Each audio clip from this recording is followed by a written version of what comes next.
उसी जंगल में कालू कौवा अपनी पत्नी गोरी कौवी और बेटी मुन्नी के साथ रहता था। कालू कौवा बहुत आलसी, कामचोर और एक नंबर का चोर था। अब कालू कौवे की बेटी जवान हो गई थी, इसलिए कौवे और कौवी को अब अपनी बेटी की शादी की चिंता हो रही थी। कालू, मुन्नी जवान हो गई है, कल इसकी शादी भी करनी है। अगर मुन्नी के लिए दहेज न बनाया तो कौन करेगा हमारी मुन्नी से शादी? गोरी, अब छोटी मोटी चोरियों से काम नहीं चलेगा, मुझे कोई बड़ा हाथी मारना पड़ेगा। कालू जी, तुम ऐसा करो, कुछ दिनों के लिए दूसरे जंगल चले जाओ और दूसरे जंगल जाकर कोई बड़ी चोरी करो, फिर ही हमारी मुन्नी के दहेज का सामान बनेगा। फिर दूसरे दिन कालू कौवा दूसरे जंगल की तैयारी करता है। पिताजी, आप कहाँ जा रहे हैं? बेटी, मैं काम करने दूसरे जंगल जा रहा हूँ। मगर पिताजी, हमारे जंगल में भी तो पक्षी काम करते हैं, फिर आप दूसरे जंगल क्यों जा रहे हैं? मुन्नी बेटी, आपके पिता जो काम करते हैं वो दूसरे जंगल ही मिलेगा। गोरी, ऑटो का किराया तो दे दो। मेरे पास क्या है, वो 100 रुपए था जिससे कल मैं रसोई का राशन ले आई हूँ। अच्छा ठीक है, मैं करता हूँ कुछ। फिर कालू कौवा अपने घर से निकलता है। बेचारी मोटी बुलबुल अपने घर से बाल्टी लेकर दूध लेने जा रही थी। रास्ते में कालू कौवा उसे रोक लेता है। अरे ओ मोटी बुलबुल, चल अपना 10 का नोट मुझे दे। ना ना, नहीं नहीं, मैं अपने बच्चों के लिए दूध लेने जा रही हूँ। मुझे दूसरे जंगल जाने के लिए ऑटो का किराया चाहिए, सीधे से दो वरना मैं जान से मार दूंगा तुम्हें। प्यारे दोस्तों, आगे बढ़ने से पहले जल्दी जल्दी से कहानी को लाइक कर दें। आपका शुक्रिया। डरती हुई बुलबुल अपने पैसे कालू कौवे को दे देती है। कालू कौवा बुलबुल से पैसे लेकर भाग जाता है। वो सीधा ऑटो के स्टॉप पर जाता है और एक ऑटो में बैठकर दूसरे जंगल पहुंच जाता है। एक टूटा सा बैग उसके पास था। उसे अभी समझ नहीं आ रही थी कि कहाँ जाए। ये जंगल कालू कौवे के लिए नया था और नए जंगल में कोई बड़ी चोरी करनी कालू कौवे के लिए बहुत मुश्किल काम था। वो एक पेड़ के ऊपर बैठ जाता है। नीचे चिड़िया हरियाली तोती से बैठी हुई बातें कर रही थी। हरियाली, मैंने पैसे जमा कर लिए हैं, बस कुछ दिनों तक मैं अपनी गुड़िया की शादी के लिए दहेज का सामान लेने शहर वाले जंगल जाऊंगी। चिड़िया, बहुत मेहनत की है तुमने, बिना बाप के अपनी बेटी को अच्छी प्रशिक्षा भी दी और उसकी शादी के लिए पैसे भी जमा कर लिए। अपना पेट काट काट कर 1-1 रुपए जमा किया है मैंने। इसका मतलब इस चिड़िया के पास पैसे हैं। जैसे ही हरियाली तोती जाती है, कालू कौवा अपना टूटा फूटा बैग उठाता है और चिड़िया के पास चला जाता है। वो चिड़िया के पास जाकर रोने का नाटक करता है। सब खत्म हो गया, मेरी पत्नी भी मर गई और जवान बेटी भी। घर को ऐसी आग लगी, सब खत्म हो गया। कौवे को रोता हुआ देखकर चिड़िया कौवे से पूछती है, कौवे, क्या हुआ, तुम क्यों रो रहे हो और किसके घर को आग लग गई? मेरे घर को मेरी बेटी, मेरी पत्नी उसी आग में जलकर मर गई और मैं बेचारा इस जंगल में आ गया। मेरा यहाँ कोई भी नहीं है। चिड़िया, क्या तुम मुझे अपना भाई बनाकर अपने साथ अपने घर में रख सकती हो? कौवा ऐसे रो रो कर बात कर रहा था कि चिड़िया कौवे की मक्कारी को समझ ही नहीं पाती और कहती है, कौवे भैया, अगर आप मुश्किल में हैं तो मैं जरूर आपकी मदद करूंगी। आप मेरे साथ मेरे घर चलें, मैं आपको दाना भी दूंगी और छत भी। कौवा खुश हो जाता है और चिड़िया के साथ उसके घर चला जाता है। मम्मा, ये कौवा कौन है?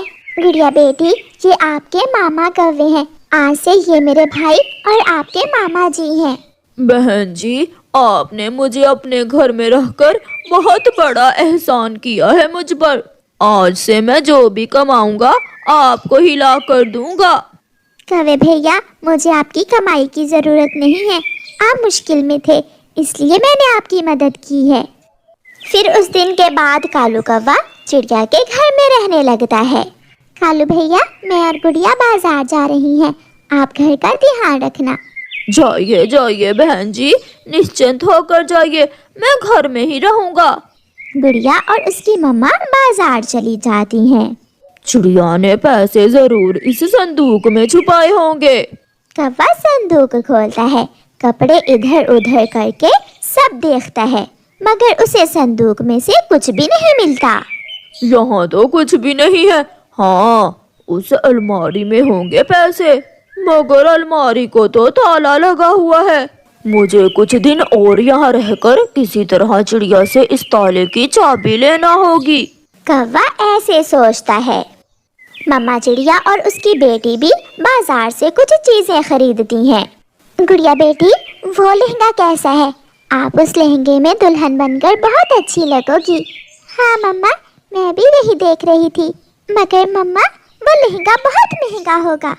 मेरी बेटी से महंगा नहीं है वो लहंगा। भाई जी, वो सामने वाला लहंगा डिब्बे में डाल दें। जी जी चिड़िया बहन, और कोई चीज? नहीं, आज हम लहंगा ही खरीदेंगे। मम्मा चिड़िया और उसकी बेटी वो लहंगा खरीद लेती हैं और अपने घर वापस उड़ती हैं। रास्ते में वो माँ बेटी नदी पर रुकती हैं। मामा, क्या वो कौवे मामा अच्छे कौवे हैं? ना जाने मुझे उनसे डर लगता है। मम्मा, वो अजनबी है। गुड़िया बेटी, वो मुश्किल में था, इसलिए मैंने उसकी मदद की है। कुछ दिन हमारे घर में रहकर चला जाएगा वो। 2 दाने ही तो खाता है, वो क्या नुकसान कर रहा है हमारा। रात को गुड़िया सो गई थी और मम्मा चिड़िया जाग रही थी। चिड़िया बहन, आपकी बेटी की शादी कब है? इस रविवार को। मैंने सारी चीजें खरीद ली हैं। आज मैं लहंगा भी ले आई हूँ अपनी बेटी के लिए। वो देखो सामने, कैसा लग रहा है? ये लहंगा तो मेरी मुन्नी के पहना हुआ बहुत सुंदर लगेगा। कौवे भैया, कहाँ खो गए? नहीं, कुछ नहीं, मुझे मेरी बेटी याद आ गई थी जो आग में जलकर मर गई। बच्चों के दुख माँ बाप कहाँ भूल सकते हैं। आप सो जाएं। फिर कौवा सोने का नाटक करता है और मम्मा चिड़िया घोंसले के नीचे से अपनी अलमारी की चाबी निकालती है और कुछ पैसे अलमारी में रखकर ताला फिर से लगा देती है। कौवा ये सब देख लेता है और खुशी खुशी सो जाता है। सुबह हो जाती है। कौवा अभी तक सोया हुआ ही था। मम्मा चिड़िया और गुड़िया दाना लेने निकल जाती हैं। पीछे से कौवा घोंसला उठाता है और चिड़िया की अलमारी की चाबी निकाल लेता है, क्योंकि उस रात कौवे ने देखा था कि चिड़िया ने चाबी कहाँ रखी है। चिड़िया के आने से पहले पहले मुझे अपना काम दिखाकर जाना होगा। कौवा चिड़िया की अलमारी खोलता है और चिड़िया की मेहनत की कमाई चुराकर अपने बैग में डाल लेता है और गुड़िया का लहंगा भी कौवा अपने बैग में रख लेता है। बिना मेहनत के मेरी मुन्नी बेटी का दहेज भी बन गया और शादी का लहंगा भी ले लिया मैंने। गोरी तो बहुत खुश हो जाएगी ये लहंगा देखकर।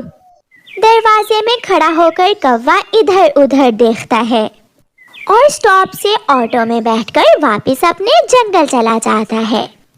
चिड़िया और उसकी बेटी भी घर आ जाती हैं। अलमारी खुली देखकर चिड़िया की तो जान ही निकल जाती है। गुड़िया, गुड़िया बेटी, अलमारी खुली है। मम्मा, मेरा लहंगा भी नहीं है वहाँ ही तो रात को रखा था। मेरी बेटी के दहेज के पैसे वो कौवा चुरा कर ले गया मेरी बेटी के दहेज के पैसे। मम्मा चिड़िया जोरों से रोने लग जाती है। मम्मा चुप हो जाए। मम्मा आप शांत हो जाए। मैं जल्दी से बाहर जाकर देखती हूँ। मैं ऑटो स्टॉप पर जाती हूँ। मैं भी साथ चलती हूँ बेटी। फिर मम्मा चिड़िया और गुड़िया ऑटो स्टॉप पर जाती हैं, मगर वहाँ कोई भी नहीं था। केवल चाचा कबूतर अपना ऑटो लिए खड़ा था। कबूतर, एक कौवा तो नहीं आया इस तरफ? अभी अभी छमछम वाले ऑटो में एक कौवा बैठ कर गया है। उसके पास एक वजनी बैग था जिसमें कोई डिब्बा भी था। शायद उसमें लहंगा था, क्योंकि ऊपर तस्वीर जो लहंगे की बनी थी। ये सुनकर मम्मा चिड़िया और उसकी बेटी एक दूसरे का मुंह देखती रह जाती हैं। कौवा लूट मार करके खुशी खुशी अपने घर जा रहा था। वो ऑटो से उतरकर उड़ता हुआ घर की तरफ जा रहा था कि उसे अपने घर के बाहर कुछ पक्षी इकट्ठे बैठे नजर आते हैं और उसका घर जला हुआ था। क्या हुआ? सब ठीक तो है?